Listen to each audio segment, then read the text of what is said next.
sometimes you're able to meet somebody that you know is going to make his mark on the world. And that happened to me today when I met my friend Matthew Schlafly. I did not know him before, but it's impossible to hear his story and not know that you'll be hearing from him a lot of years. He's 22 years old and he has the wisdom of many, many, many decades more. And so anyway, please listen to this amazing man tell you his story. DaleWileyShow.com. I'm going to talk to my friend Matthew Schlafly. Yeah.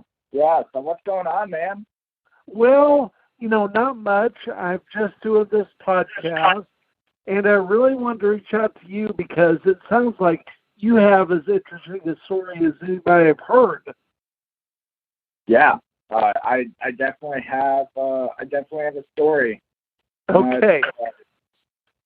Going to encourage a lot of people through quite a bit of rehab. I had to relearn how to walk. I had plate screws and staples in my hips and legs. I had total hip construction, total leg construction, total feet construction. Before we get too far into it, tell people why.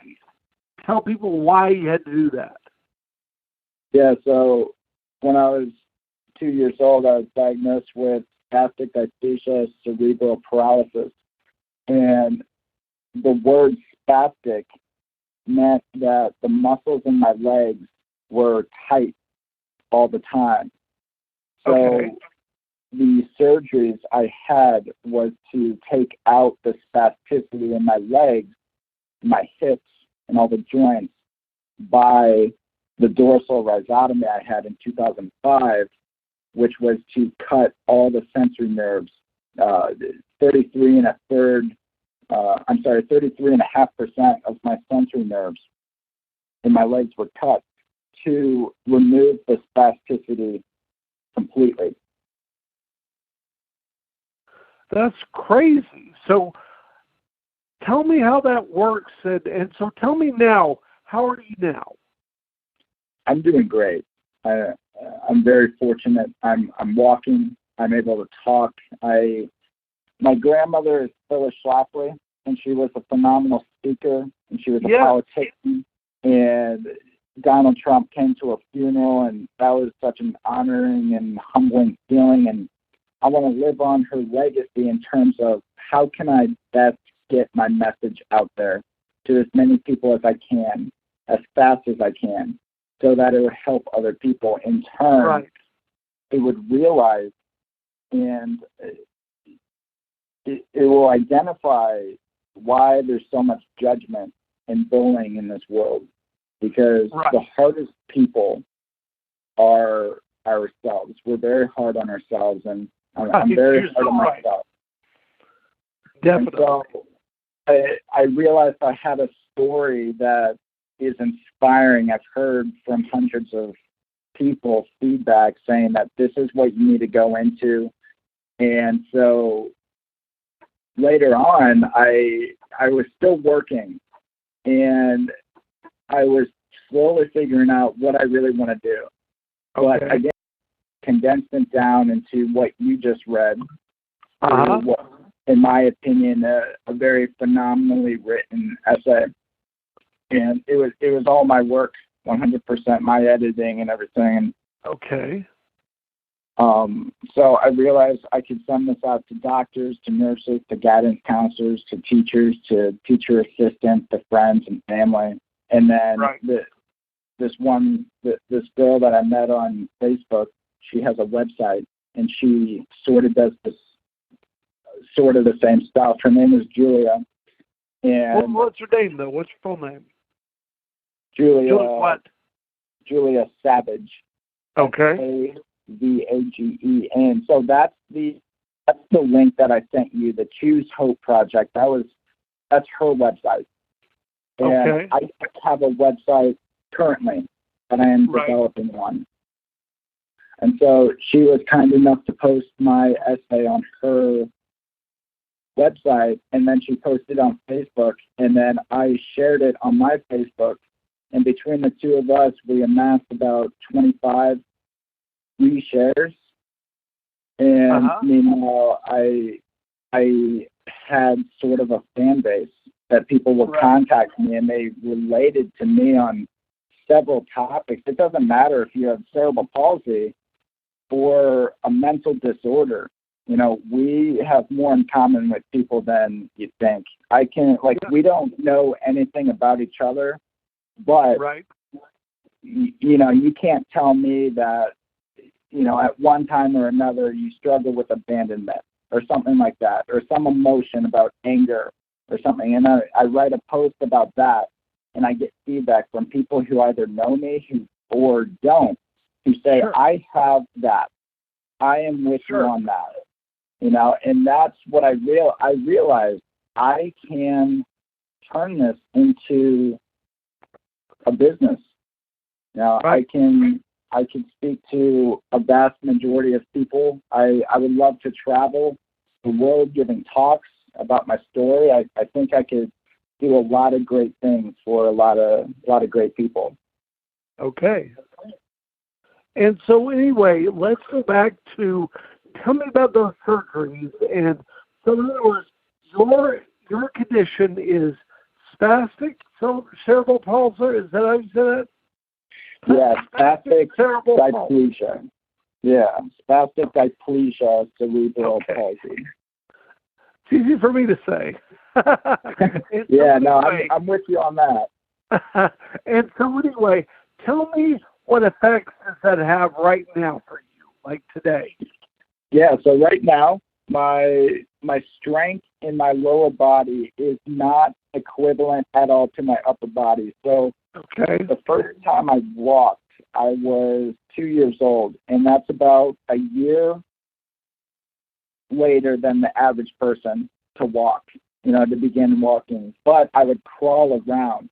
So I developed my upper body early on by crawling around, and I do have a upper body, and it's great. I love it.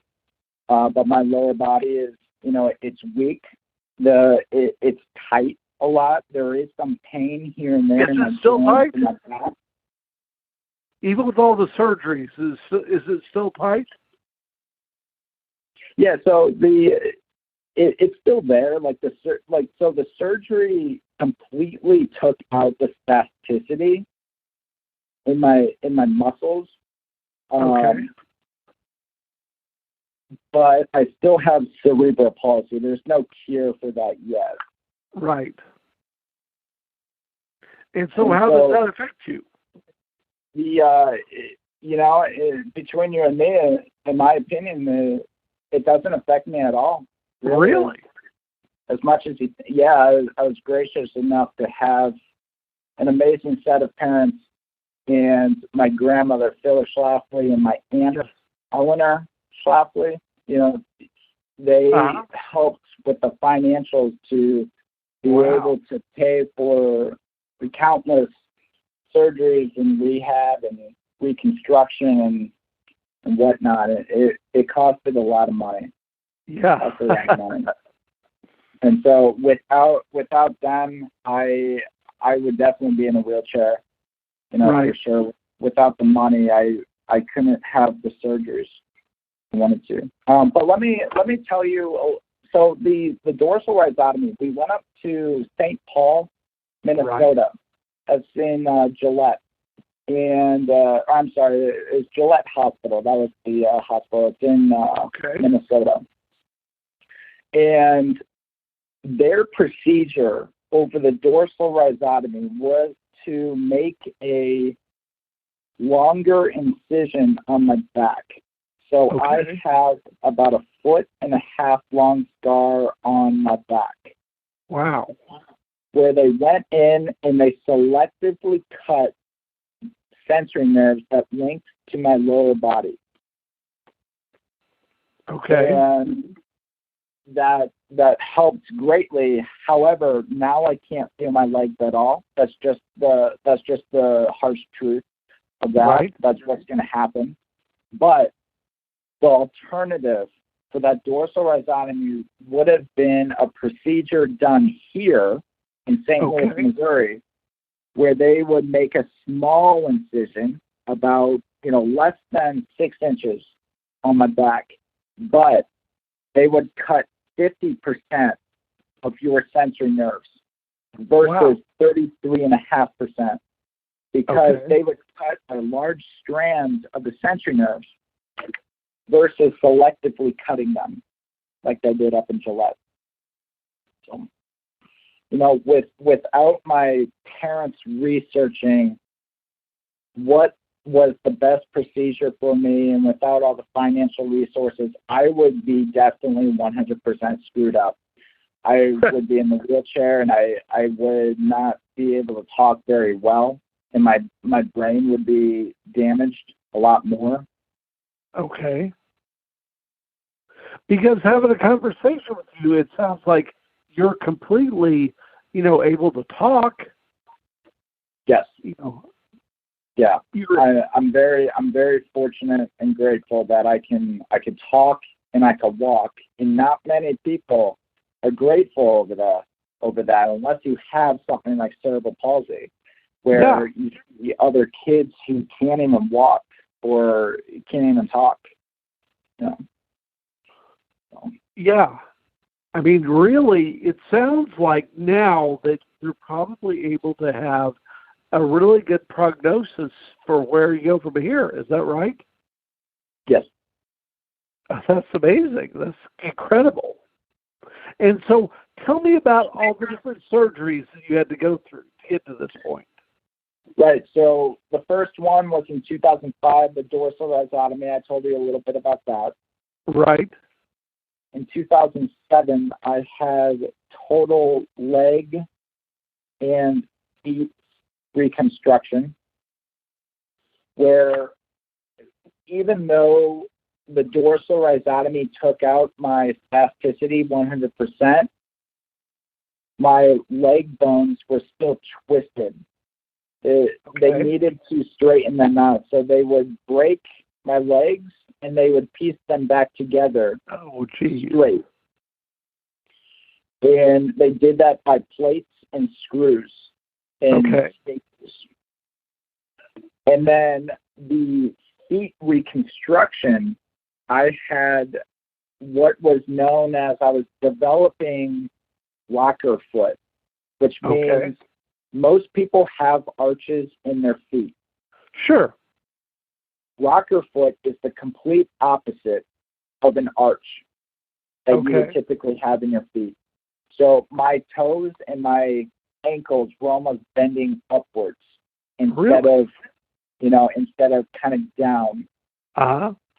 So they made man-made arches in my legs by cutting bone and, piecing my bones back together to create and form arches in my feet so that I could have. And then in 2009, they took out the plates and the screws and the staples.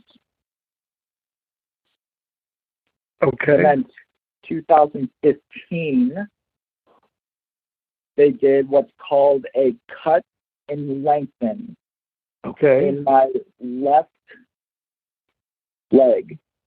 Okay. And my left foot turns in because the muscle on my inside of the left leg is stronger than the muscle on the outside of my left leg.